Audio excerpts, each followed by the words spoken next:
Yes, indeed.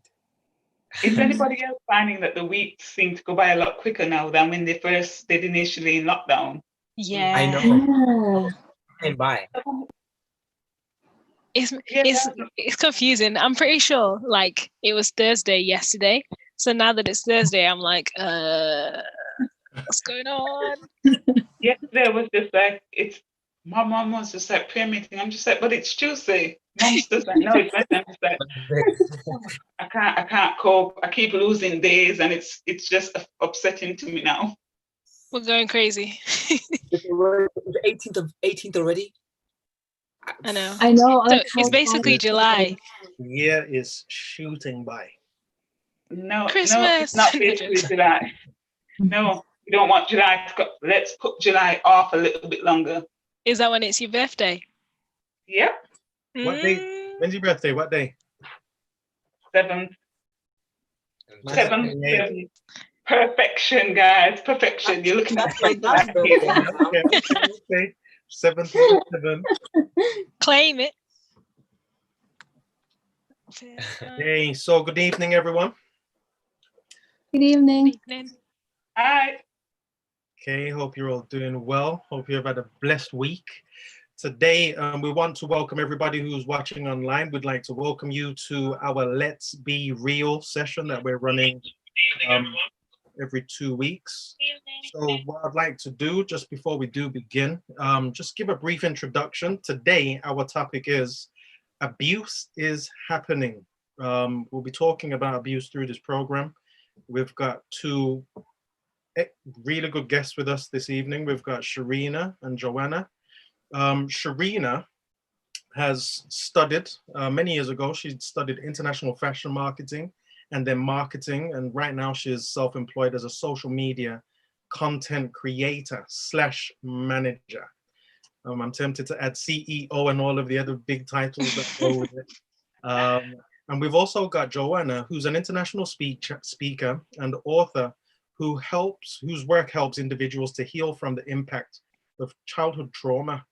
Joanna organizes conferences, retreats, and that provide a safe place for people to heal. And she is also a trained counselor. She offers face-to-face video and telephone counseling. So I'm just going to allow Sharina and Joanna just to say a few things about yourselves. The team will then say hello, and then we'll open with a word of prayer and dive right into our discussion tonight. Sharina first, and then Joanna. Okay. I'm Sharina, as Craig said. I'm from Preston Church. I come to Preston by way of Montserrat.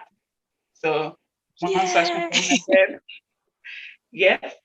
And yeah, that's my interesting tidbit until I have to talk again. Thanks, Sharina. Joanna? Hi, everybody. So as Craig says, I'm Joanna Daniel. I live in Wales, in West Wales, a beautiful place, part of Wales, but all of Wales is beautiful. So, and I go to Port Talbot Church. I'm a mom of 3, and we homeschool, as well as everything else, the ministry and everything else that we do. And to the team, if you want to say hello, and then Denise will open with a word of prayer. Starting with Craig. Yeah, hi, my name's Craig. Good to see you. My name's Natalie. I am Douglas. And my name is Denise, and I will be hosting you guys in the comments as well. Feel free to ask us questions through there too. So, should we pray? Yeah, sure. Let's go. Let's pray. Dear Heavenly Father, dear Lord, we are grateful that you have gathered us here in this platform, dear Lord, to just be together, dear Lord, and talk about this topic. Father, this is a very sensitive topic, and a lot of people are struggling with it and going through it, Father. Father, I pray that whatever has been said tonight may help those that are watching this, and also for us as well, dear Lord, to know what to look out for our, in our circle as well as other people too, Father. I pray that you'd enlighten Joanne and also Sharina as they speak, Father. And guide us through this topic, dear Lord. And please be with those that are watching this as well, Lord. And please forgive us for our sins. In Jesus' name I pray. Amen. Amen. Thank you, Denise. So, just a little thing about why we're doing this topic. So, it was a topic that was very heavy on all of our hearts in the team, because we all know someone who has suffered from abuse, and I think for me it's a very strong topic, because I know a lot of my friends have been through it in different ways, and just as a friend, I was like, I want to be there for them, but I don't necessarily know how. And I think this is one of the reasons why we wanted to bring this topic. And we're also so thankful because Sharina got in contact with us, because God had put on her heart that she should share her testimony. And I think it's just come at such a perfect time. So we thank Sharina for joining us and being willing to share her testimony. And I'm going to hand over to Sharina. Hi, it's hard to talk about, and it's difficult to really share and be upfront about this, because as Seventh-day Adventist, I've never come across anybody in the church who's willing to share or open up, or even willingly ask somebody whether or not, or talk about the fact of abuse, whether it be sexual abuse, mental abuse, verbal abuse, physical abuse. And it's a difficult topic, but I will start with saying that my story is a weird one, in the sense that I didn't actually remember being molested as a child until last year, when my father passed away. I don't want to cry. And everybody knows that I'm a daddy's girl. And when my dad passed away, it crushed me. It took my breath away. And I'd like to first point out that my dad was not the one who abused me. Let's get that out of the way. But I don't know why, but when at my dad's funeral, I started having flashbacks. Now, this is a time when I'm trying to mourn for my dad, and suddenly I'm having flashbacks of things that I can't quite figure out what they mean, or what basically what they mean. And it wasn't until about a month after he passed that I fully got the full image in my head. And for months after that, I wanted to not. I kept pushing it back into the recess of my mind, not wanting to actually recall it, not wanting to actually dare to actually think that this thing was actually true, because it meant that I was tainted in my eyes, that it was all my fault, and that I've been tainted from childhood to now. But it was a case of, it was the perpetrators. I'm not going to name names, and I don't really want to talk about roughly about the persons or people who did it, because where I'm coming from is a small island, and as soon as I mention anything, then everybody will put two and two together. But I don't think that the perpetrators were fully aware of what they were doing, because I will say that they were young. And as far as I can recall, it happened once. And what I remember is just being held down as a child. And it's difficult to really explain, to really verbalize. but it was just me being held down as a child and by one person while another one would do stuff to me. But as far as I'm aware, it only happened the once that I can remember. But then after that happened, I think I pushed all of that in the recesses of my mind, to the back of my mind, because as a child, I couldn't really process anything like that. And if I had told my father or told anyone, and then my father found out, there is no doubt in my mind, knowing the kind of person that my dad was, that he would have killed them. My dad would have gone to jail, and that would have been a whole another level of upset and trauma to add on top of what I was already experiencing. So I think I protected my mind from it happening, and I protected my dad. So when my dad died, and I was trying to mourn for him, I think all of that then came out in my mind, and then it just kept replaying. So for the past year and a half, I've not been able to really mourn for my dad. And was it about 2 weeks ago, right before I got in touch with the Common Room Hub, is when I told my mom. But then I also had to tell my mom about when I was 17 and I was raped. And it's... Take a deep breath. Just breathe. Just breathe.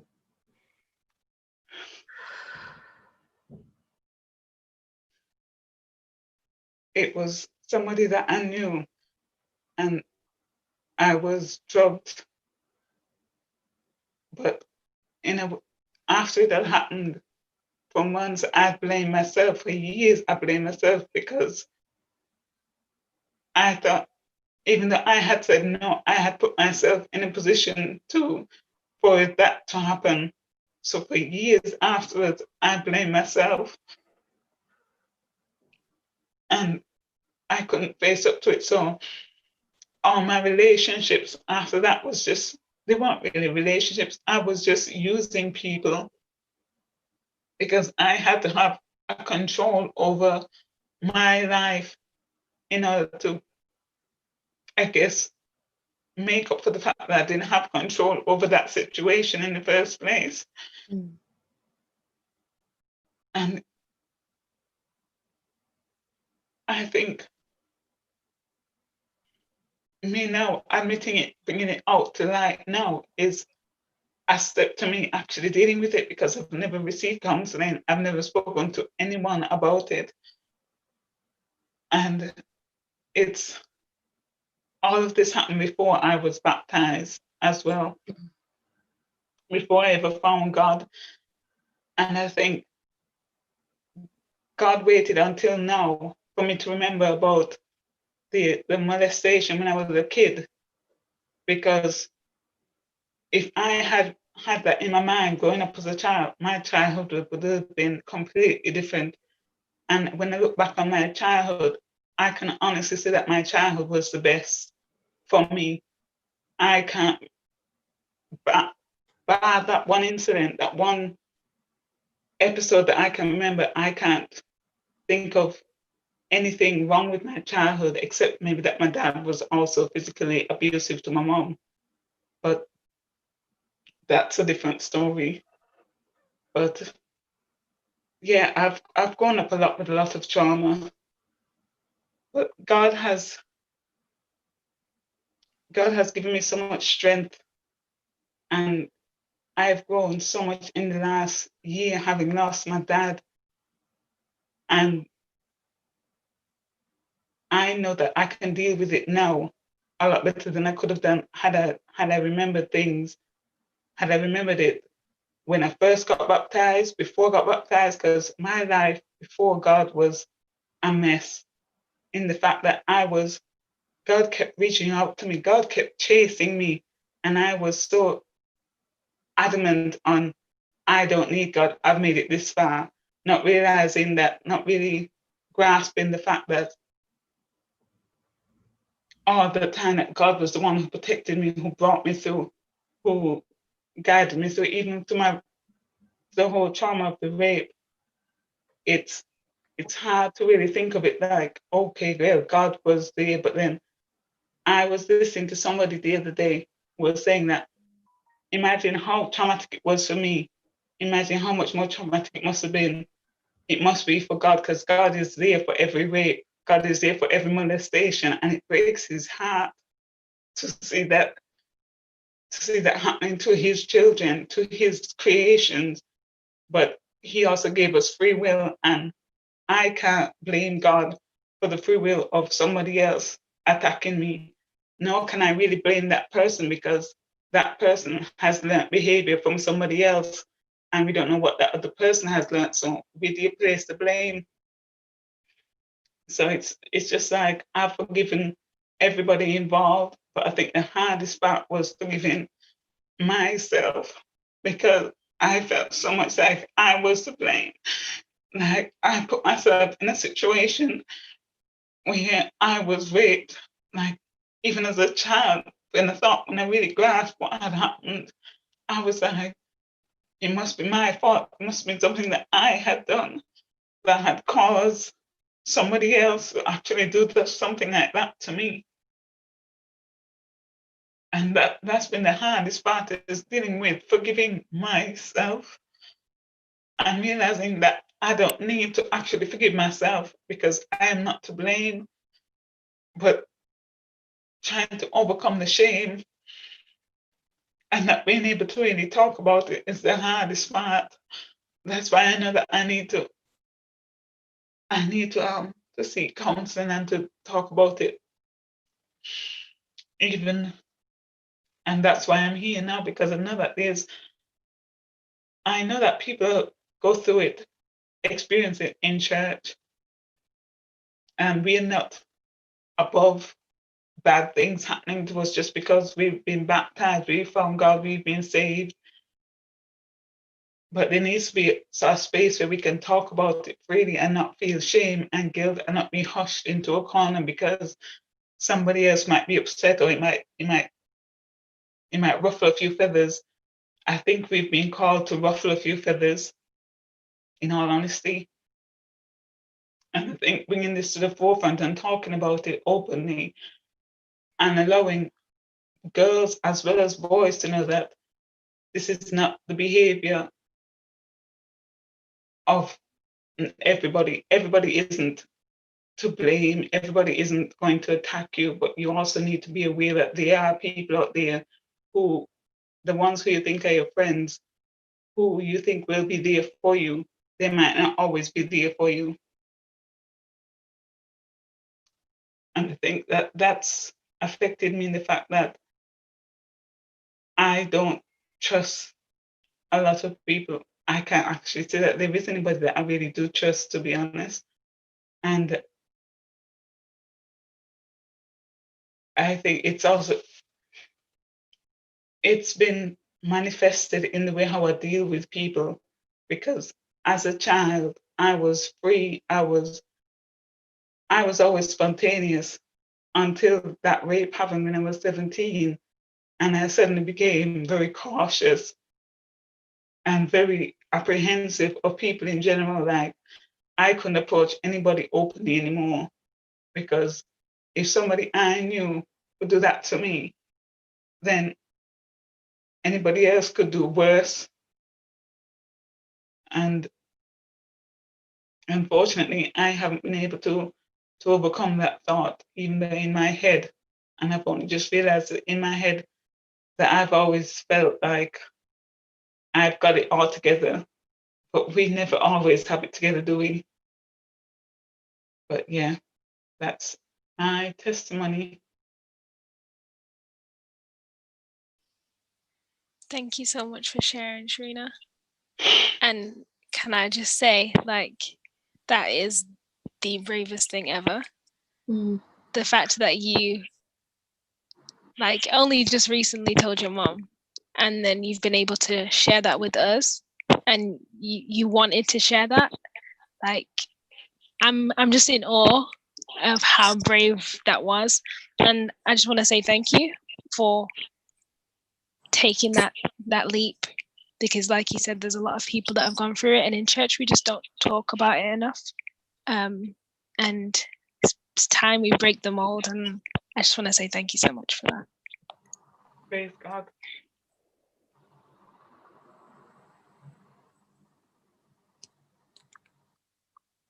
Yes. I wanted to add sorry. something. Well, testimony is powerful. Just want you to know that we'll be praying for you. And I think it's a brave thing that you've done in just coming forward to just talk about what your experience has been, because there's a lot of people that go through this and they just don't know how to, talk about their experience or what they've gone through. So I definitely think it's a brave thing that you've done.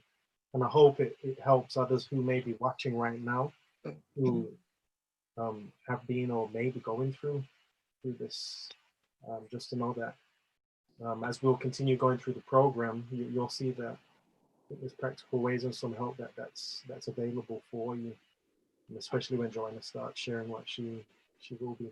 But Natalie, you had the question. I just Yeah. before the question, I just wanted to also add how brave that was, that you did that, and the understanding that you have of yourself, which is really good, and the memories of happy childhood, which help to balance, because sometimes the trauma overtake all of our memories and kind of just be the story. But you also have a story of a happy childhood, which is also really good. But this is just amazing that you could come on this platform and share like that. And I'm really glad that you're ready to get help to process it so that it can stop impacting your life, and you can be free, because you can be free. You can be healed, and it can become that memory that when you tell the story, you don't, there's not as much pain anymore.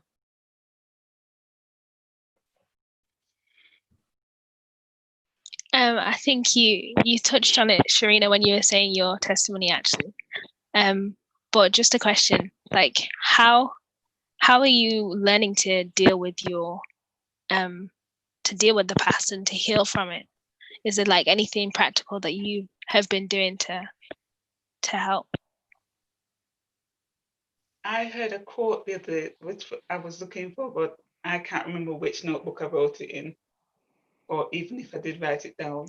It was by Henry Newen, and I think he wrote something called The Wounded Healer. And the quote, now I'm going to misquote this quote so badly, it's ridiculous right now. So just know that it's by Henry Newen, The Wounded Healer. And his quote is, if we don't become a wounded healer, then we'll always be an unhealed wound.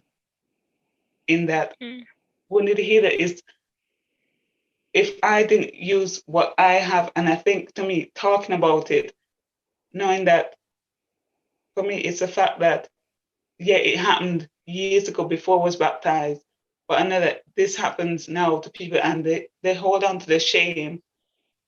And unfortunately, if we don't, sometimes it's not a case of, it's an ongoing friendship and it's ongoing. It might be something in someone's past that they don't talk about. And it's really unfortunate that we don't have a forum, or we don't have an open way that people can just address it and just come to them and just know that it's fine. It's not fine, but you're safe. You can actually confide in me. You can actually talk to me about it. And that was part of the thing, because for me, it's the fact that I'm sure a lot of people from church, when they never have guessed that something like that had happened to me on 2 separate occasions at that.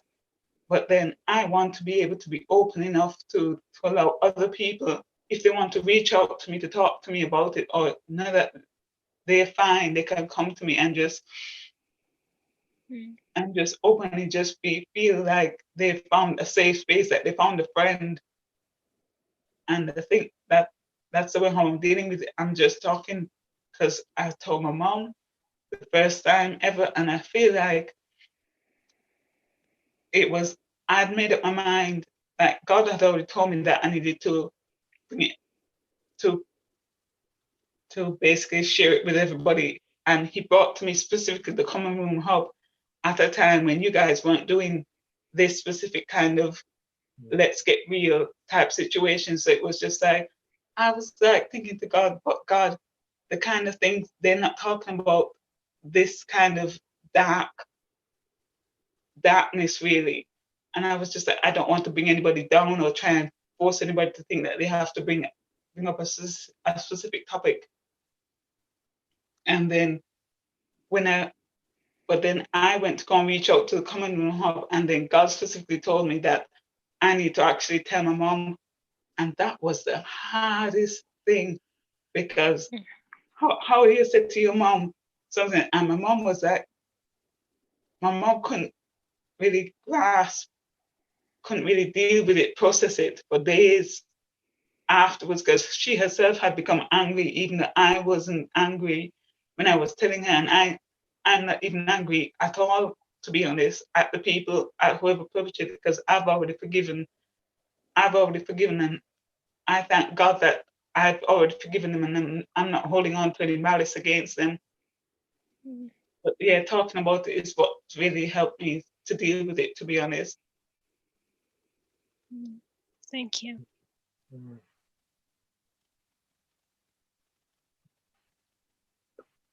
I'm still in awe, Sharina, of how brave you are to actually coming in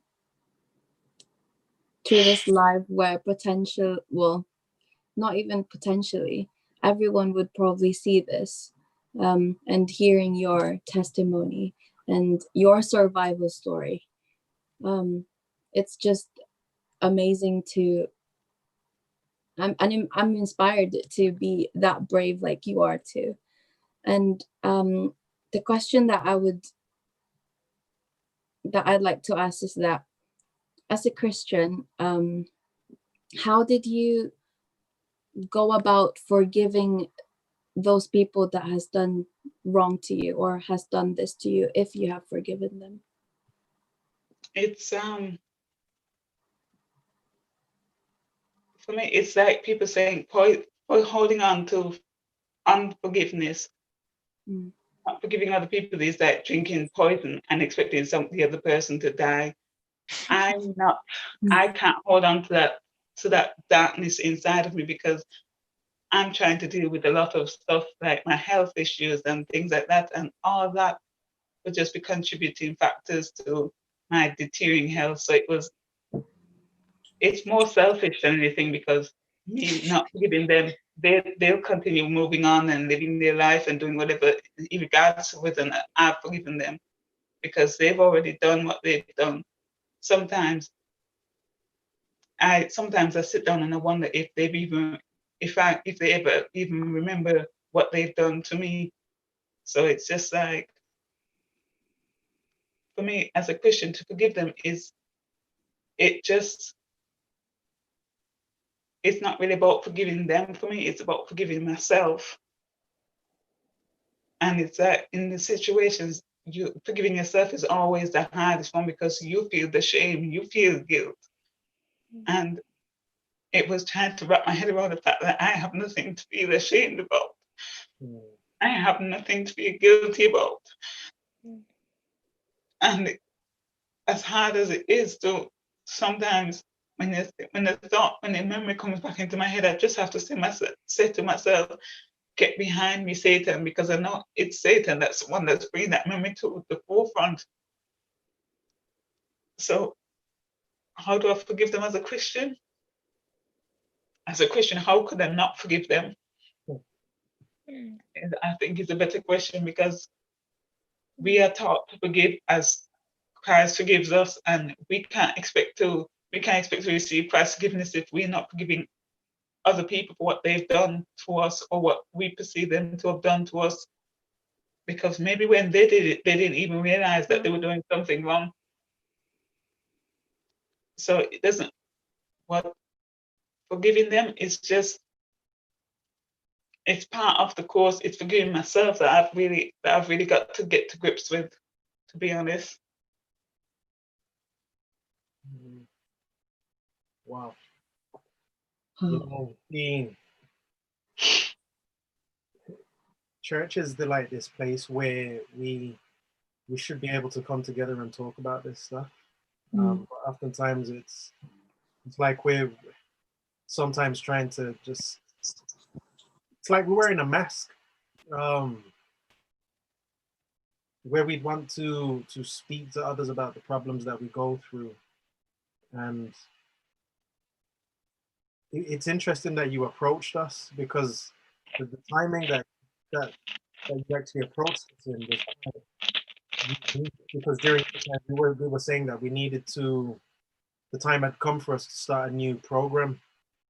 And Let's Be Real was this thing that we wanted to do, this opportunity to talk about stuff that's been going on, the issues that the everyday man, the everyday woman's dealing with, but they don't feel comfortable talking about. So do you find that talking about this, speaking up about it, it's how can I put it? It's been something that's helped you, or is helping you to deal with it? I think sometimes we hold on to things and we think that by not talking about it, we're dealing with it, like pushing it back to the back of our minds, we're dealing with it. Whereas talking about it, giving it a name, calling it by its name, it's calling it out and bringing it to the forefront of your mind and just being like, letting it know that it's not going to overpower you, that it's not going to win. So I think, yeah, talking about it has been super helpful. And I'm a really private person, really, like, a lot of people don't know. I can't think of, only my mom, and only reason is it a case of my mom is the only person who knows everything that there is to know about me.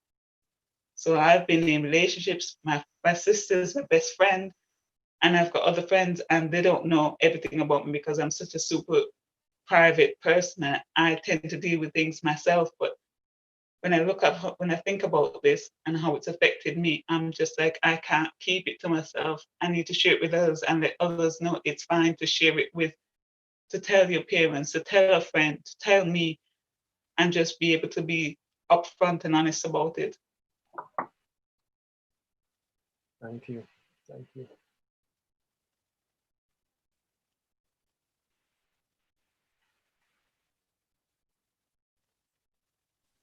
I was gonna ask Serena, I was gonna say, first of all, before I even ask, thank you so much, because this is the beginning of something, I believe.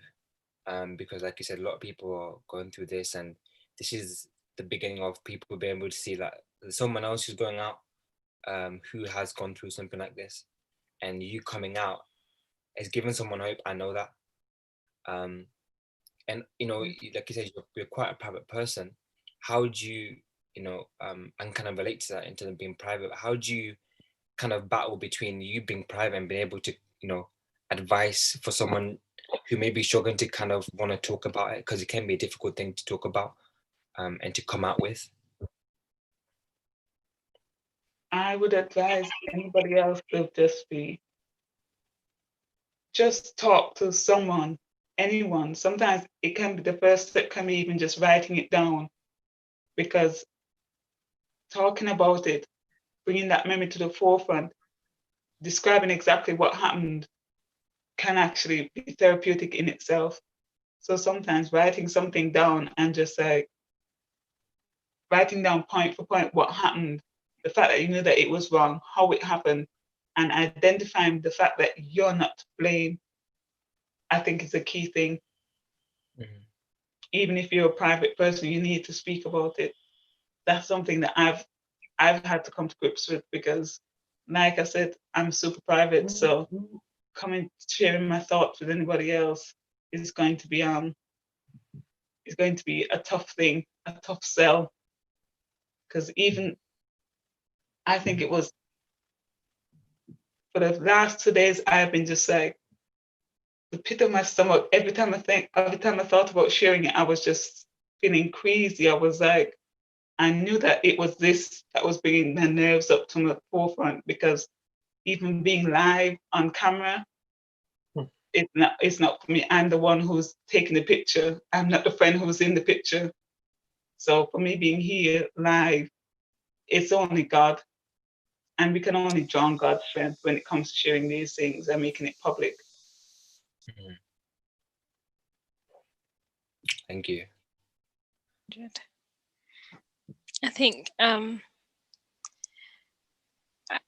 remember a time, because we go to the same church. I don't know if you remember this AYS, but there was a time in AYS when we just had a session where like people were being open and just talking about like struggles that they face, and it was especially, I think, is about relationships, and especially the older ladies, the people we call our grandmas, like they, The church. yeah, literally, they just would stand up and then they'd say like some of the struggles that they faced, and I remember some of the older ladies, like, for me, they're so strong. You don't think that they've been through a lot of just craziness in their life, but they were saying about the abuse that they faced, like whether it be physical abuse or emotional abuse from their partners and things like that. And for me, that was a stepping stone, because I saw, wow, this actually happens in church. It happens in real life. It happens not just today. It happened back in the day as well. And why haven't we spoken about it before? But do you, Sharina, do you think, like, not just our church, but just in church in general, do you think that the church has been a place that has helped, or maybe not? And if not, is there anything that you think we should do more of as a church to help other people who may be struggling with this topic? I think because I've only been a member for the last, since 2013. I was baptized November 23rd, 2013. Spiritual Oh, birthday. remember that day?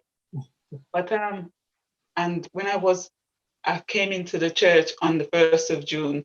I remember it because it was Youth Day. It was Hey. 1st of June. That was the first time that I'd actually stepped into an Adventist church. And I stepped in with the thought that I was going to get baptized because God had been working on me for months, for years before. And I was just like, okay, God, I can't deal with the nagging anymore. So I'm going to jump in feet first, and I'm just going to pursue you. But it was just like, I remember just before I got baptized, actually, before I got baptized, this is how the devil works. I think it was a week before I got baptized, I got into a huge argument with my dad, and I was this close to getting physical. That's how bad the argument had gotten. And I got so angry that I stormed out the house in the middle of helping get rid of stuff. But my dad was so adamant that he didn't want to get rid of this because he bought it brand new.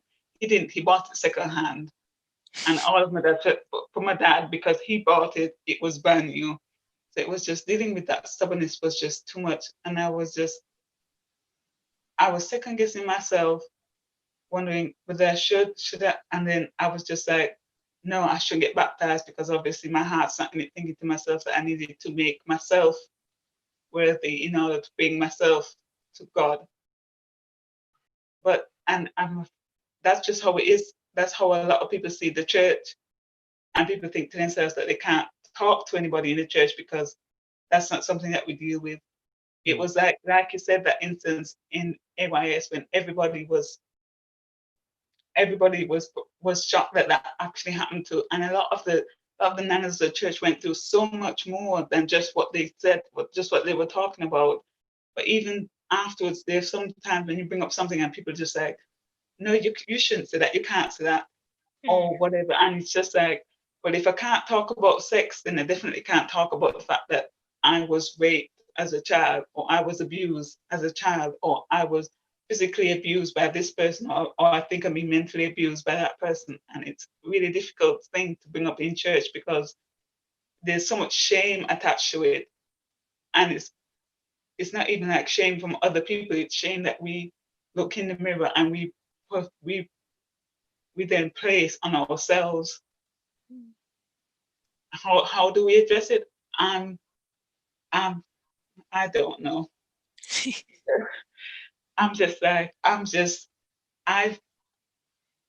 I kind of feel like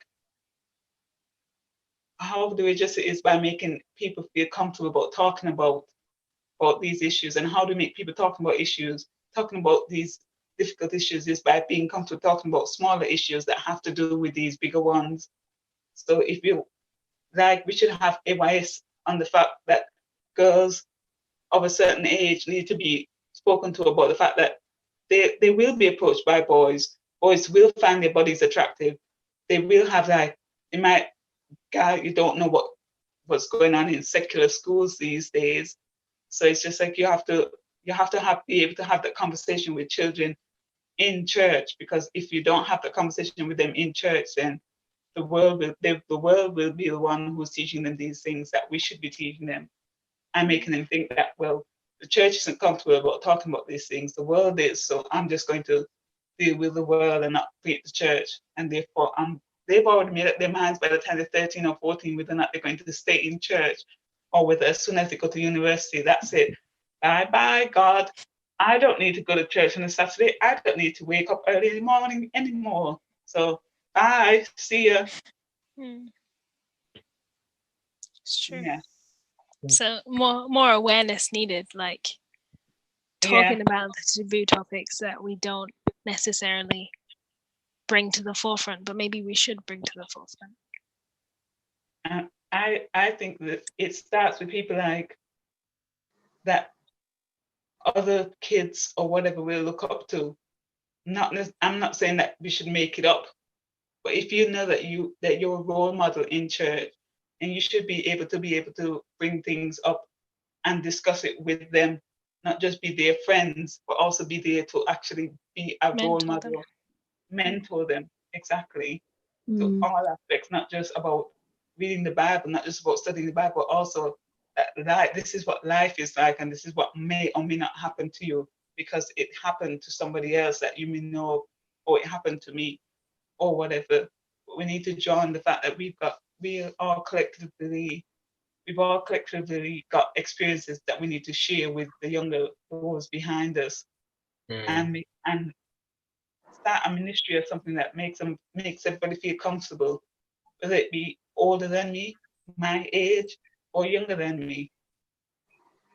There are people who need somebody to talk to, need somewhere to share things, and it's up to us now to grab that baton and run with it, run the race.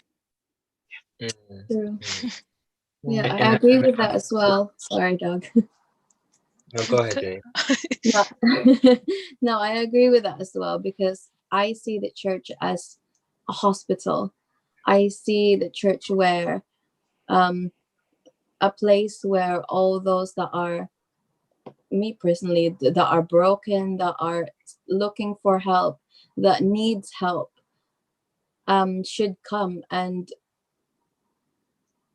I pray that at the end of this session, people at church, not only at church, but just people in general that are watching this, would have that sense of confidence to have in them that it's okay to talk about these things. It's not something to shy away from, because you're not the only ones suffering from it. We're not the only ones going through it. And there are some willing people that can, some willing people that wants to help as well, and to make life comfortable as it is. So definitely the church, us, needs to be out there to say this is not okay, and we need to stand up for it. So this is, a good point. I was just going to say, Shireen, I think what really resonates and what really hits me is that this, just you coming on, first of all, God said to you, you share this in the common room, and you were willing to listen to what God is saying to you, and that's what we're here today. And I think that's what we can make change in the church, because all of us have some sort of experience in some area, which someone who's younger or older can benefit from. But I think it's just, like you've done today, you've said, Lord, you want me to share, I don't feel comfortable, but you're seeing not only yourself, but other people and how they can benefit from that. Because all of our experiences really are going to help someone out there. And I think that's so powerful how I spoke to you and you listened. That's why we're here. Thank you for that, and praise God for that too. Can I just say that the reason why I listened to God so quickly was because God has spoken to me in the past, and I have been slow to respond in a positive way. Like I delayed and delayed and delayed my answer, and then realized that if I'd been quicker in just saying yes to God in the first place, I would have gotten to where He needed me to get to a lot quicker. So sometimes it's about just, even though you're uncomfortable doing it, God's calling you to do something for a reason, and He's not going to do something that's going to leave you out there and just leave you out there to be ridiculed, to be laughed at. But just know that there will be people who might not respond favorably, but you're not doing it for them. You're doing it because God's called you to do it.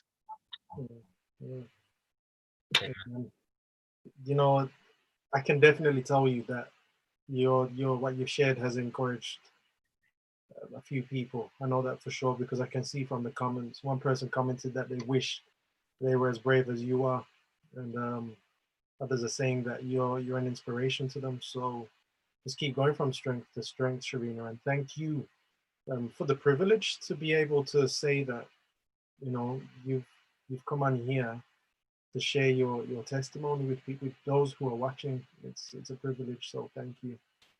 And we're now gonna transition over, and Joanna Daniels is gonna speak to us. While Sharina, you've spoken about the abuse that's happened, it'd probably be defined as sexual abuse. There are other areas of abuse as well, and Joanna, I think you'll be speaking a bit about abuse on a broad spectrum. So I'm going to hand over to you now. And Thanks, Craig. And a safe bet is any room that you go in, at least a quarter of that room have experienced abuse in some form. So you're never alone, but because, as Sharina said, we don't talk about it, so sometimes people who experience abuse can feel alone. I shared my story in my book that is coming out soon. And I've shared it all the time, but I go in detail in my book, Shattered But Not Broken. So kudos to you, Sharina, because I don't think that early on in my healing, I probably wouldn't have been able to do what you did. So that's an awesome, amazingly brave. But as Craig said, there are different types of abuse, and they're happening all around us. People who experience abuse, there's a common theme for people who experience abuse, and shame. Shame is a massive part of why we don't talk. And also, it's not just shame in the church, but it's shame in society. And often, people who experience abuse don't have a language. We don't have, we feel like we don't have a language to talk about it because there is nobody talking about it. Everybody else is okay. So if everybody else is okay, then I don't want to be the only one that isn't okay. And perhaps that's why some people don't talk. So there's physical abuse, which is domestic abuse, which happens in many different forms. And if we're talking in terms of young people, maybe they've lived in homes where there has been abuse, and that is considered trauma, whether or not you experience it or not. If you witness it, if you're in a home, in an environment where this is happening, that is traumatic for the child who experienced it. And there are many different ways that somebody might manifest that, and it comes out in behavior in different ways. And we don't have time to go into how it comes out in behavior, but I want you to know that if you live in a home where abuse is happening, whether it's physical or verbal or emotional abuse, financial abuse, in whatever form, that it's okay to talk about it, to find somebody who is safe enough to talk to about it, and to get help to process what it means for you and to understand that. And there's also, sexual abuse that happens sometimes early in life, sometimes later on in our adult lives. But if we're talking in terms of young people, sometimes sexual abuse happens early in those early years, and our bodies do two things when we're in shock. It mitigates or it adopts. And sexual abuse is one of those things where the brain will help you because it will bury the memory so that you can cope and you can carry on with life. And so sometimes we're processing that kind of abuse later on in life, in our 20s, in our 30s, some people in their 50s, just beginning to process the impact of abuse. I talked about emotional abuse and psychological abuse. That I remember one lady said, I was assessing a social work student when I was practice teaching, and she said, I preferred when you hit me, because psychological abuse is so deeply damaging. All abuse is damaging. All abuse is damaging. But that psychological abuse is so deeply damaging. So if you are, sometimes young people tend to perhaps not notice the signs as easily, or maybe act on. And I think that's true for anybody, any age really. But here's some things that perhaps to look out for. But before I talk about the signs to look out for abuse, I want to also mention spiritual abuse. Somebody texted me today to say, do you work with spiritual abuse? And that's the thing. And it's just as damaging, just as harmful, just as impacting. The behaviors and the result and the pain is just as deep as any other abuse that anybody could have gone through. Because usually abuse happens, it's people that we trust, people that is in our circle, that tend to do that hurt us. But just for the people who are, what to look for if your friend is being abused, or if you are in an abusive relationship, and they might not be hitting, but there might be things like isolation. That's one of the things that abusers do really early, is isolate. They'll cut you off from your friends, cut you off from your family, make sure that you only depend on them. You're dependent completely on them. So look out for things like that. If you're being isolated from your friends and family, then take note that it's not love. It's not, oh, they love me so much, they just want me to themselves.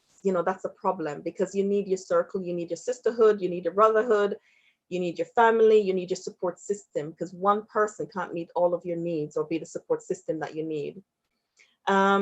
People experience, so let me just talk a little bit about the controlling behavior. So there's isolating, there's manipulating. There are things like managing your time. How, when you come home, where were you? What were you doing? Who did you talk to? What did you say to them? Who are you texting? Let me read the text. Let us share a Facebook page.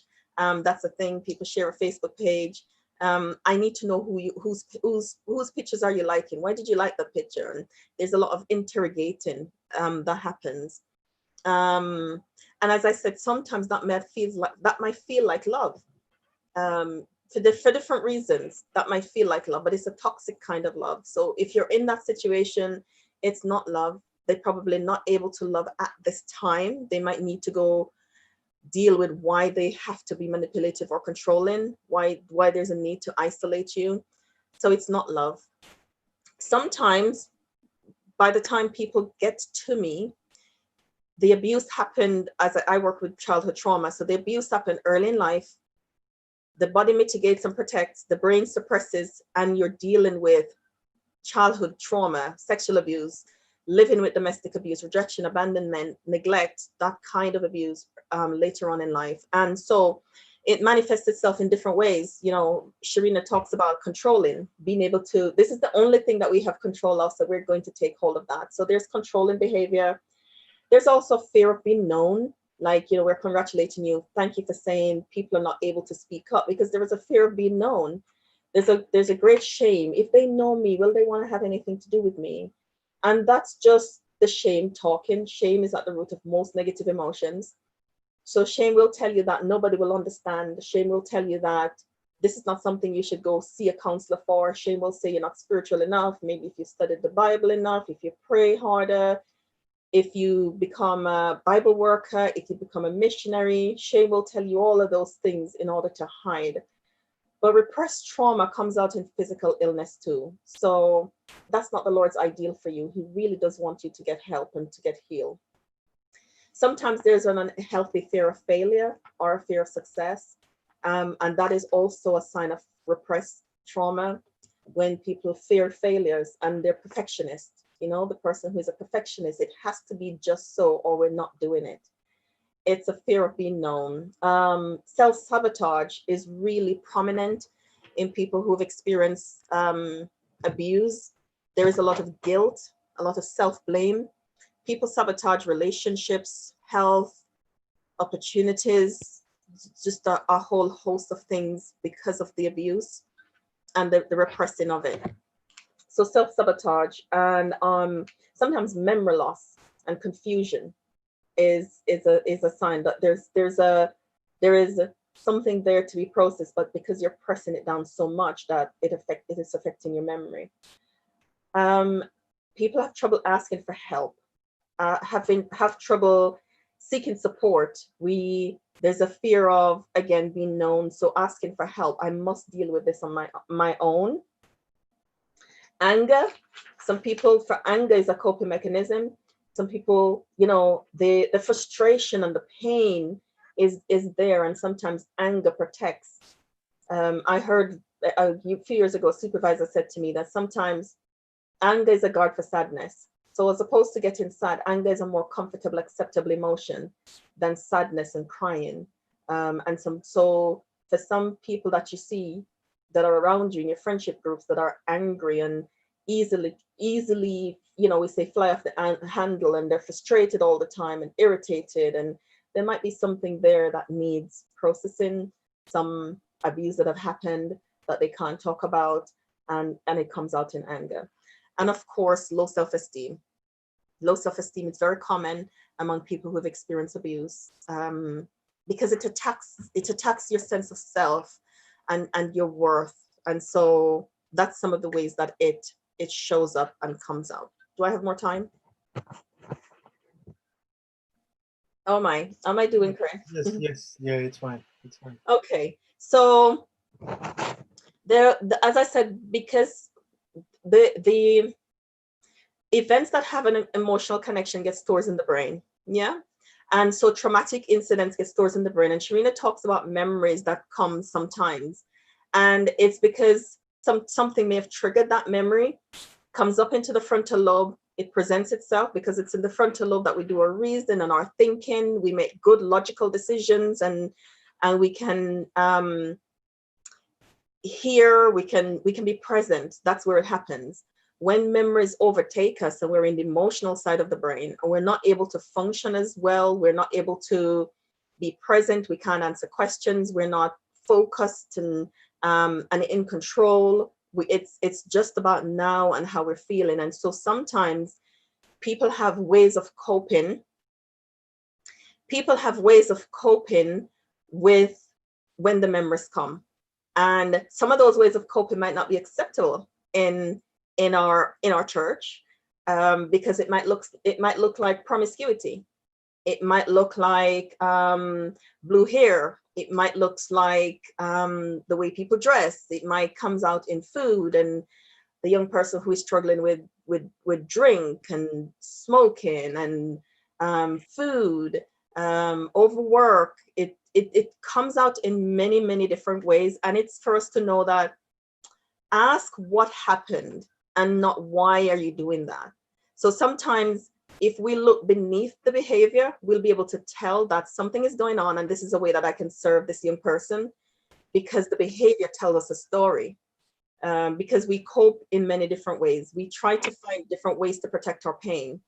And when the behaviors such as that I've just listed, you know, anger, frustration, irritation, promiscuity, and the rest of it that comes out, though it's not acceptable behavior, it's normal behavior for when somebody's in the emotional side. It's very normal for people to do when you're triggered, we call it in the sympathetic system. When you're triggered and when you're in the emotional side of the brain and you don't have access to your frontal lobe, those are very normal behaviors. They might not be acceptable behavior, but they're normal. So if we know what the behavior is when people have experienced abuse, and we know some of the kind of things that are going on, then we'll know better how to support people and how to ask the what happened question, as opposed to why are you doing that? That makes sense? All right, so people are usually laden with guilt. Sharina talks about self-blame, very common among people who have experienced abuse. Sometimes there's an inability to have safe, healthy relationships, an inability to trust people. Because as I said, some abuse tend to happen with people that we know and trust. And when love hurt in that respect, it's really difficult to trust.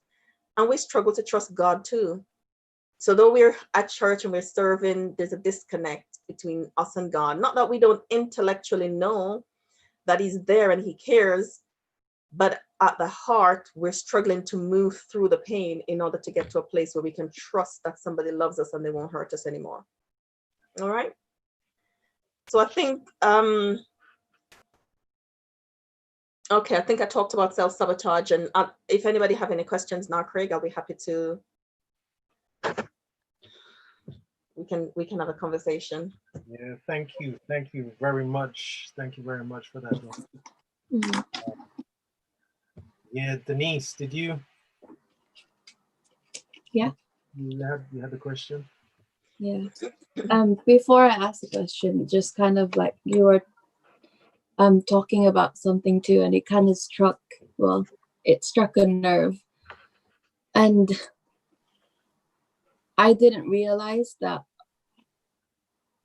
manipulation and controlling time and all of that were kind of a sign of abuse too. And the side effects that you were saying after the abuse, kind of what I'm suffering now from my relationship, from the past relationship that I've discovered, and I didn't really realize that. And it kind of come to a point where, like, I'm asking myself now, how do you not blame yourself for that? Do you have an advice to those people, or for me especially, how to not blame yourself during the process of healing, or during the process of after coming out of that certain of abuse? Yeah, I mean, because the person who have come out of look back and go, how could you let that happen? You know, why didn't you do this and this? And we're thinking of amazing ways that we would have protected ourselves.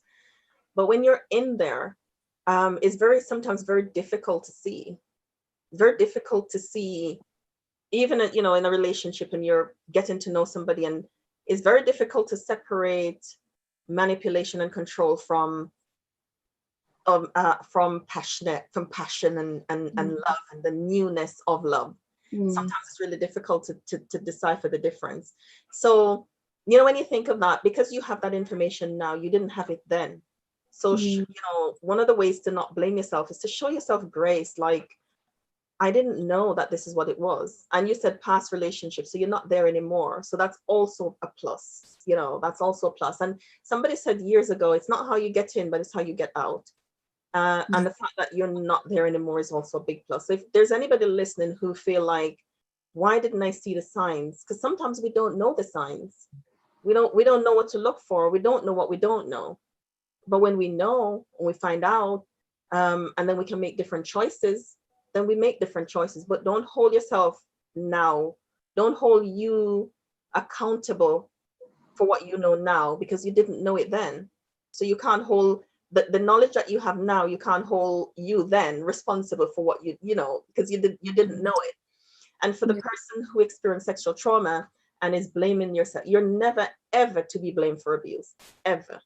You're never ever to be blamed for somebody else's actions, because if you could make them do something good, you could also make them do something bad. We don't have that much power over anyone. People use their right to choice to harm somebody else. And so we're never to be blamed for it. But I know that sometimes that's a long conversation with yourself, to continually give yourself loving updates and continually to talk to yourself and to empathize with yourself and be sympathetic with yourself, and understanding that it's never, ever my fault. It's somebody else's choice. Whatever the situation was, wherever you were, whatever you think you may have done, it's never going to be your fault why they choose to do what they do. Thank you. I've just got a question, Joanna, in terms of, we're looking at this side of abuse. So I'm kind of, you could say, just how do you, that's that side of it, but how then, as a person who may be giving it, but you're not sure that you're actually abusing someone, because sometimes, like you said, you don't realize, or the person doesn't realize what they're doing. Right. Maybe some advice on that. So you kind of, but because some of us can be given abuse to other people, but we're not sure Yeah. that we do. How do Good. we kind of also reflect on ourselves so we don't give abuse? I think that's a really, really good question, because I think as well as we don't talk about abuse, we also don't help perpetrators enough. We need to have these conversations so they can know, like, hey, that's controlling. When you want to take control of somebody's time, when you want to have minute by minute follow-up of where they were, what they were doing, who they spoke to, what they said, when you feel the need to isolate them and to cordon them off almost for you and for you only, when your motives is that selfish. So examine your motives. Am I being selfish because I don't want her to spend time with her friends? Am I being selfish when am I being controlling when I'm asking her to give me an update of her time and where she went and who she's with? And when I call her 50 times and she don't respond, why am I calling her 50 times? Why don't I just call her one time and give her a chance to call me back? Why does it need to be 5, 10 times? Why do I need to send her 100 texts when I've texted her once and I see that she reads it? Why don't I give her time? What's going on for me in that time when I've texted her and she hasn't responded to, or he hasn't responded to me? What's going on for me in that time? Because I feel like sometimes people who are abusers, perpetrators, also have childhood trauma. They've also have experiences that need healing. Probably also grew up in an abusive environment, probably also was abused themselves, also have the low self-esteem issues, also have the attachment injuries, also have those definitely low sense of self, struggle with shame, and struggle with self-hate. So there's also those things going on too. So if you know as a person that you tend to be possessive of people's time and you obsess and you want to control it and you want them to be with you only, and you need that to validate and make you feel good, examine that for yourself, because that can heal too, and that needs attention as well. So if you're listening and that's you, don't kind of push it down, move on, pretend, get that addressed as well. Thank you. And just from like a different angle as well, so for those who maybe have friends let's be more personal. So let's say I have a friend who I suspect is being abused. Is there any warning signs I could possibly look out for? I know it's very broad because there's so many different types of abuse, but is there any general warning signs I could look out for? And is there any way that I could help? Right. Another good question. And again, it's going to be depending on which type of abuse. So let's say sexual trauma, how you guard yourself and your friend and help protect your friend. If you know your friend is dating someone and maybe going to go to their house alone and it's a certain time of night, you can help, counsel not going, go with them, or, make sure that they're not going home alone, walk in certain places on their own. So you're helping keeping each other safe. Although you're not responsible and if people can make their own choices, but you're helping to keep each other safe. You're share information that you may have. Talk honestly, openly about how you protect yourself as women. How do we protect ourselves when we're going down the street, and what do we do? What are the things that you are mindful of when you're walking home on your own? How aware are you? Don't stay on the phone. Put it in your bag. Go on the other side of the road if you see somebody else, because as women we're really vulnerable when we're out there at night, walking on the street. So just have open conversations like that, and of course we can't protect from that, but if we're aware and if you're used to having those conversations, then your friend will feel comfortable in coming to talk to you if God forbid anything happened. Be a safe space for somebody to talk to. And you're safe when you have good boundaries, when you respect other people's boundaries, when you can share you, honestly, when you can be vulnerable too. People can trust that it's okay to share with you. how to protect your friend if it's domestic abuse. If you have a friend and they suddenly start dating someone and they disappear, you know, a couple of weeks, you think, okay, it's the first flush of love. But if it's prolonged, you know that something might be happening.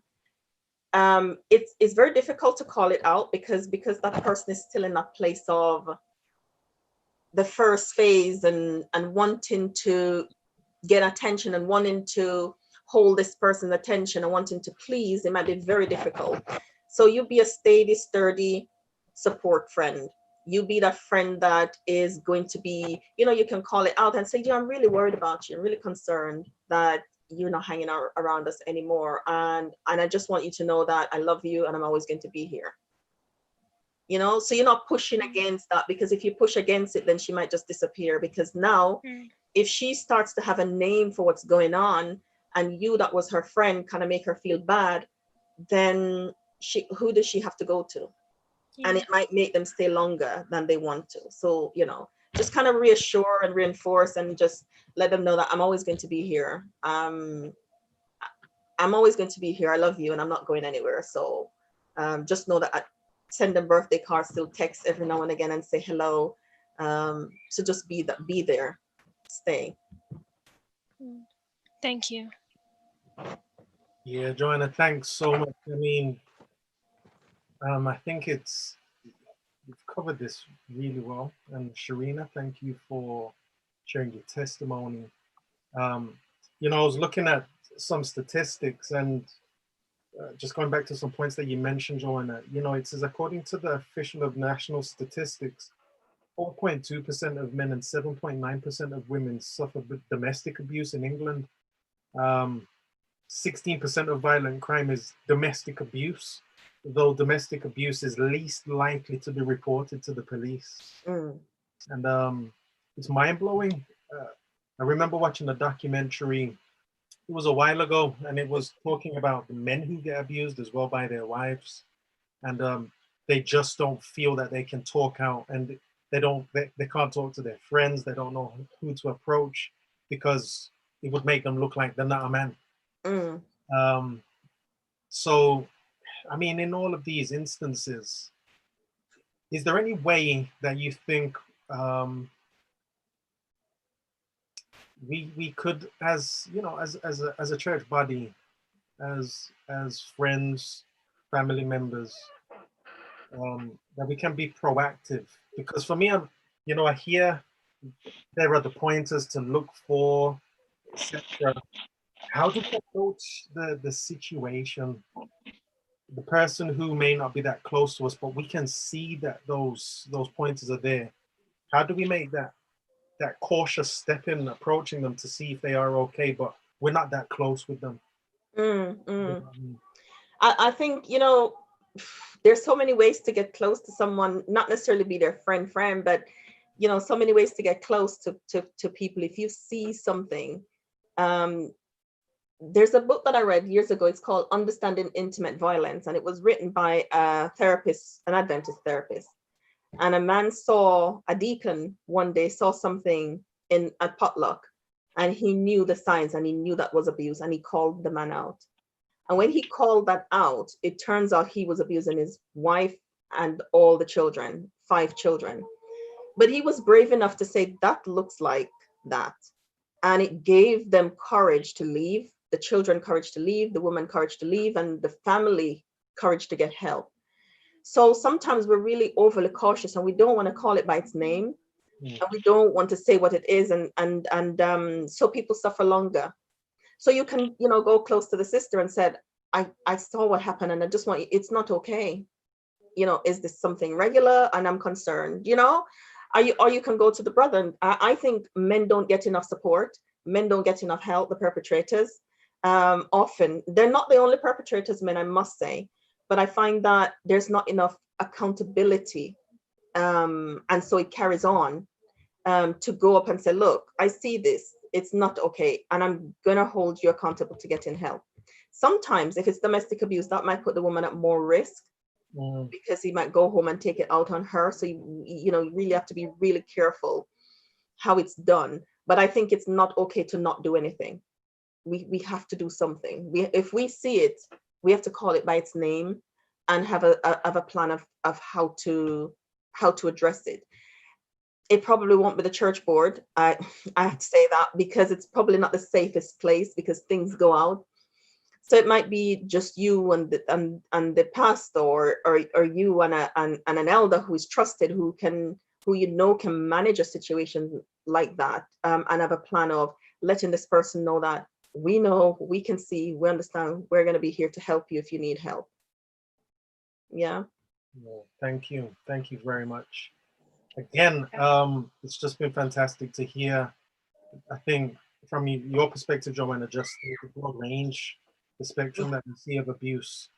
I think we could spend a lot more time talking about it. And Sharina, again, going back to your testimony, it's still mind-blowing. And it just highlights to me that, we sit down in the pews, or we're on Zoom with people, and we think everybody's okay. But we really don't know what people are going through when they go back home, when they're in the workplace, when they're at the place of study, and sometimes even in the church, things are happening. Now, I wanted to ask you both. I mean, I'll share a scripture first. But Sharina, Joanna, if you've got a Bible promise that you think could help someone, would be able to help them. And team, if you've got a Bible verse that stands out for you, that you think could offer support. One that stands out for me is from Psalm 10, verse 17 to 18. I'll read it. It says, "Oh Lord, you hear the desire of the afflicted. You will strengthen their heart. You will incline your ear to do justice to the fatherless and the oppressed, so that man who is of the earth may strike terror no more." And for me, that offers hope, because God's saying, you can come to him. He's going to relieve those who are oppressed. He's making a way of escape. So for those who may be watching online, as Christians, we do find comfort in the Bible, but I do want to say there has to be a practical side of dealing with it. It's not that we just pray and then just read the Bible and just hope that things get better. There has to be a practical element to how God uses people to relieve your oppression as well.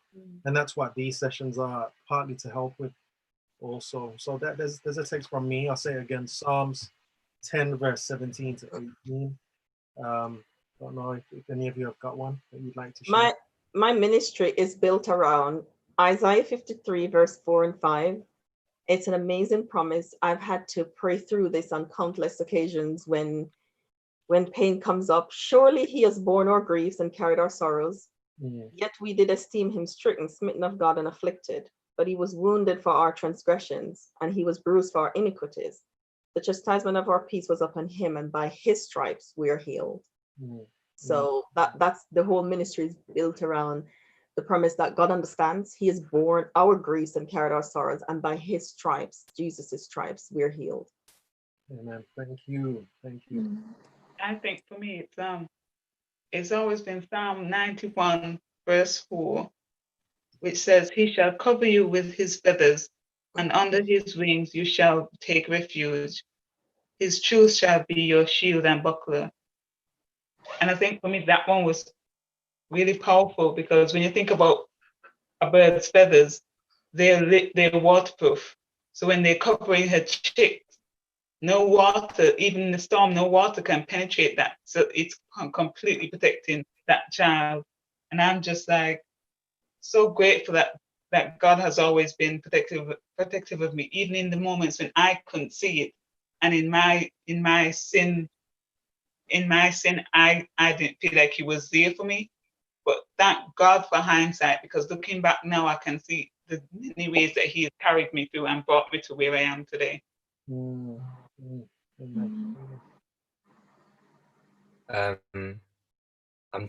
First John 3:20, it says, "For if our hearts condemn us, God is greater in the hearts, knoweth all things." And it's easy for us to condemn ourselves and to think, "Oh, it's my fault," like Sunil was experiencing. But ultimately, God knows our hearts, and he knows what happened, and he's there for us. And I think I love that verse. First John 3:20. For me, going through what I know now was a relationship abuse back when I was young. This verse I claimed for the longest time whilst I was in that relationship, because I didn't know that well, coming out of this relationship, I didn't know that it was abuse. I thought it was got to do with me, and I just didn't have the girlfriend material type of thing. But as I was coming out of the relationship and coping with the doubts in my head and the insecurities as to why I had to leave that and why I had to leave him, the verse that comes into my mind is the verse that I was recalling is Philippians 4 verse 6-7, and I'll just read that. And it says, "Be anxious for nothing, but in everything by prayer and supplication with thanksgiving, let your request be made known to God, and the peace of God, which surpasses all understanding, will guard your heart and minds through Jesus Christ." And it's a promise and reassurance that whatever I come to God with through prayer, He will understand it, and He'll give me peace, and He'll give you peace, and everyone as well. And yeah, so. And my verse would be Revelation 21 verse 4, and it says, "And God will wipe away every tear from their eyes. There shall be no more death, nor sorrow, nor crying. There shall be no more pain, for the former things have passed away." And for me, I think it's just a message for everyone. Like, it was never in God's original plan, and as Sharina said, God is hurting even more than those who have been abused are hurting, but that's why He wants us to get to heaven. That's why He wants us to be there, because it's a place where there's going to be no more sorrow, no more pain, and everything that has been going on down here, all the trash that is down here, it will be no more. So for me, that's a verse that I'm holding on to. Joanna, also we have a message that just came through, a question, if you don't mind. So the question says, how can you help a young man who is in an abusive love relationship? And this is coming from someone who said that they are working, they have 6 patients that have been coming in with wounds and I guess, the signs of them being in abusive relationships. So is there any advice that we can give for this person who wants to help this young man who is in an abusive relationship? I think, for men and for anybody really, it's really difficult. One of the first things is to get them to a place of acceptance that this is what it is, to name what it is, so I would say, I noticed that you come in with these bruises, and I noticed that sometimes these are consistent with physical abuse. And I'm wondering if that's going on for you. And you don't have to say anything right now, but I want you to know that if you're in an abusive relationship, it's not okay. And that, there's help too. And I don't see you as any less of a man if that's happening to you, because sometimes we can want to save the relationship, and we feel if we stay and if we change, they will change, but you can't change them. And so it's best to protect yourself and to keep yourself safe. And I have some numbers and some people that you can call, and an organization that will help you if you need it. It's here, so this person knows that you're not ignoring the elephant that they come with, that's in the room. You're naming it, and you're saying, this is what I noticed, this is what it's consistent with, this is what it's called. If you need help, here it is. Thank you. Thank you. So we're coming close towards the end. We want to say thank you for everybody who's been watching with us so far, and listened to the testimonies, the guidance that's been provided. In closing, we've shared some Bible texts that we find are helpful in times of need. I wanted to ask Joanna, Sharina, if there's any practical things. I mean, Joanna, you have mentioned some practical points as well already. But how could you sum it up? I'm thinking about the person who is watching right now, who may have just identified in their head, that's what's going on.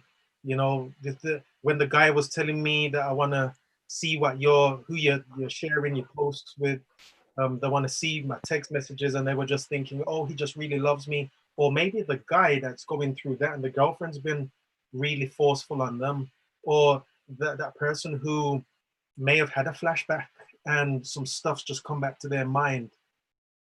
What practical steps could you maybe point out to help them know these are the steps that you may need to take next dealing with this? Yeah, I mean, if you're becoming aware of it, you know, when you're facing something for the first time, there might be denial, there might be that shock, might be anger, guilt, and shame, and they might tumble over each other, and you might be in an overwhelm of emotion that's going to feel like a wave that is going to crush you. I like to use the body in this scenario. Like, when the body's calm, the mind will be calm as well. And they said stress cannot survive in a relaxed muscle body, and that's what it might feel like, overwhelmed. So I want you to deep breathe, you know, just kind of in and out to relax. Go for a walk. That will help to clear your mind. It will help to give you access to your frontal lobe, so you can think, what am I going to do next? What's going to be my next step? Your next step might just be to journal, you know, to write down, this is how I'm feeling right now. That might be your next step. Or then after you journal, after you talk it out, try not to dull the frontal lobe with Facebook, YouTube, social media, videos, movies. So go for a walk. If it's raining now and you can't go for a walk, just do some stretching, do some jumping jacks, relax. The body might be flooded with cortisol and adrenaline and all kinds of hormones that is going to take a while to metabolize. So do some jumping jacks, do some stretches, deep breathe, deep muscle relaxation, kind of lie on your back in bed and relax all the muscles of your body. So just tense and relax, because when we're tense, we feel it in different parts of our body. Some people feel it in their upper body, in their backs, they might have headaches. So just relax, do some muscle relaxation, like, you know, pretend you're squeezing the lemon and let go, and do that all over your body to relax you. And as I say, journal, and then have a plan of action. If you have identified that this has happened, it's not going to go away, and you're going to continue to kind of live the effects. So I would suggest reaching out to a counselor. I really would. And I know that, you know, ring the NEC, ring the Association of Christian Counselors, go on their website and find somebody that's near you. Most counselors are now working remotely, like this. You in your home and we in our home, and we work with you that way because of the lockdown, because of COVID. So I would say next step is to reach out to somebody. I interviewed Tembi from CCS, that's the SEC service, and she said that they have helpers, people who are on the helpline who will listen first and signpost you to the right, allocate you the right counselor, and they work with people all over the UK. So I would suggest perhaps that the next step. Okay, so CCS, for those who are watching, SEC stands for the South England Council. Oh, sorry, yeah. CCS, if you just want to break down the CCS for us, Joanna. Let me find it, because I have mommy brain, and sometimes it doesn't always do what it's supposed to when it's supposed to do it. That's fine. As you type that to us, Sharina, you mentioned that when all of this stuff came back to you, before speaking on here, you needed to talk to your mom. What advice could you give for that person, practical advice for that person who may realize, I've got to talk to my family, I've got to talk to my friends, don't know how to do it. They've gone through the experience that Joanna said, they've journaled some stuff down, they've relaxed, they've come to the acknowledgement that this has happened, but now they need to talk to someone. What practical steps did you take in making that approach, to your mom? The thing is, you need to identify. Sometimes you might want to talk to your family but you might have to really think about who is actually going to be the most responsive in the best way. Because I was fine talking to my mom, because my mom has always been open with me about her experiences growing up in the Caribbean and the abuses, the physical abuse that my dad put her under, and whatever else she went through before she met my dad. So I know that my mom would be fully understanding, but then it was hard to tell my mom, because I know that my mom has always been a fierce protector. It was like I grew up being a daddy's girl, but I was always aware of the fact that my mom would be one of those adrenaline moms who would lift the bus up if I was trapped underneath it, quite frankly. So it's all about identifying who you feel will be, who you are most comfortable talking with, as well as who will be the most responsive in a more positive way. Because you don't want to then tell somebody and then they don't believe you, they accuse yourself, or it might be that whoever's carried out the abuse on you, they might be very protective. They might, oh, that person's never going to do something like that. They might be very dismissive of what you've gone through. And that can be a major setback in itself. So if you're aware that your mom or your dad or your sister or your cousin or whoever might be that kind of response, then I would advise, don't share it with them first. Share it with somebody who you're comfortable with, who you know will actually be there and who will give you a hug and let you know that it wasn't okay with that happened to you, that it should never have happened to you, and that that person is there for you now in the long run. So it might not even be a family, it might not even be a friend. It could be somebody from church or somebody from work who you don't really have that close bond with, but you've identified, you've seen something in their spirit that you know that you can be open and honest with them, and just be forthcoming, just get everything off your chest. It's like Joanna was saying, writing it out, because growing up, I used to write short stories in the newspaper back home where I grew up, but then that then went away. And when I came up here, I began writing poems, but I couldn't never write a positive poem. It was always dark, and I was like, it got to a point where I just stopped writing because I couldn't stand writing all those dark poems without reason. For me, I didn't have a reason to be that depressing or suffer from depression. So I was just like, I don't know what to do with these poems or whatever. And I think it was 2 years ago, I binned all of those poems. But now I regret doing that, because those were actually me expressing myself in a way that I can never get back. And I would never be able to re-express myself, because I can't remember the poem that I wrote a year ago, let alone 10 years ago. So I'd say commit to writing down stuff and hold on to it, because from years from now, that can actually be a soothing way for you to deal with things, because it will come up repeatedly again and again in your head. But then looking back on what you've written will actually bring you back to a place of peace and happiness. Well, thank you. I think it's a major point that you've made with really knowing the right person to go to.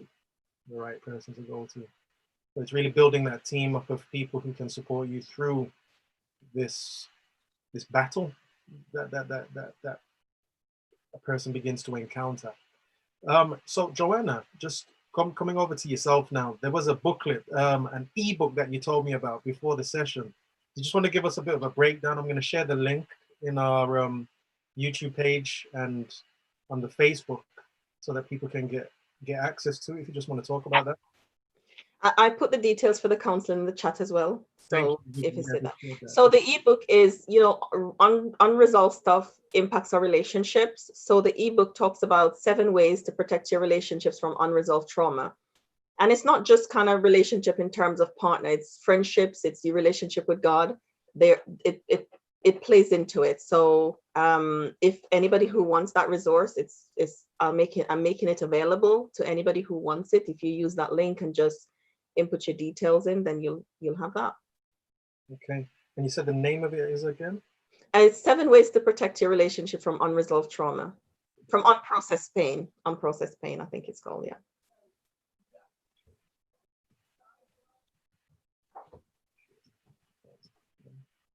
Just typing this all out. Okay, perfect. Thank you so much. Again, thank you to everyone. Dougie, I'll hand over to you. You can bring everything to a close. Again, on behalf of the Common Room, Sharina, thank you for your testimony. Joanna, thank you for sharing your You're welcome. And the points that you've shared with us. For those of you who are watching online that may think that we need to do a follow-up, or you may have some points or things that you'd like to talk about on this topic, please do message us and let us know. And we'll do our best to try and do a part 2 if needed. But without that, I'll pass over to Dougie. Just before closing, we can say a word of prayer before we go. Let's pray.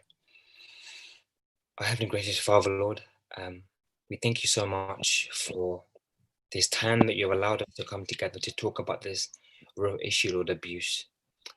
Lord, you know what's happening behind closed doors, even now during lockdown, Lord. You know what Sharina has been through. You know what Joanna has seen and even herself experienced, Lord. Even us on here today, Lord. And we just thank you for allowing this to happen, so we can, and this can be a start of opening up, of talking about these things. So Lord, because you want to give us freedom, you want to give us peace that surpasses all understanding, Lord.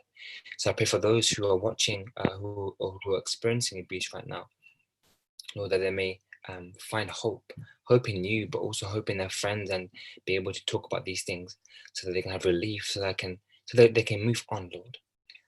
We thank you so much once again for bringing this together, and for the courage of Sharina being able to share her experience today, Lord.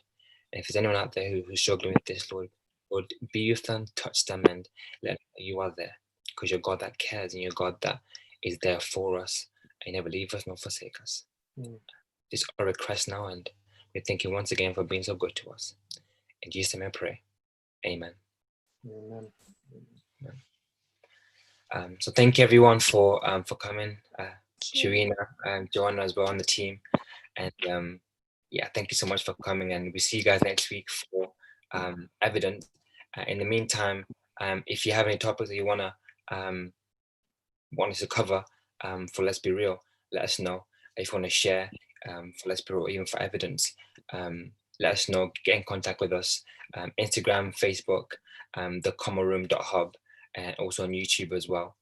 Follow us, like us, subscribe us, and let us know what we're going through. Let us know any prayer requests you have, or how we can help. But thank you again for tuning in, and we'll see you next week on Thursday, 6 to 7, at the same time as usual. 6 till 7-ish. Ish. 7-ish. Can't give them false hope. You heard it. Yeah. Thank you, guys. Thanks again. See you later.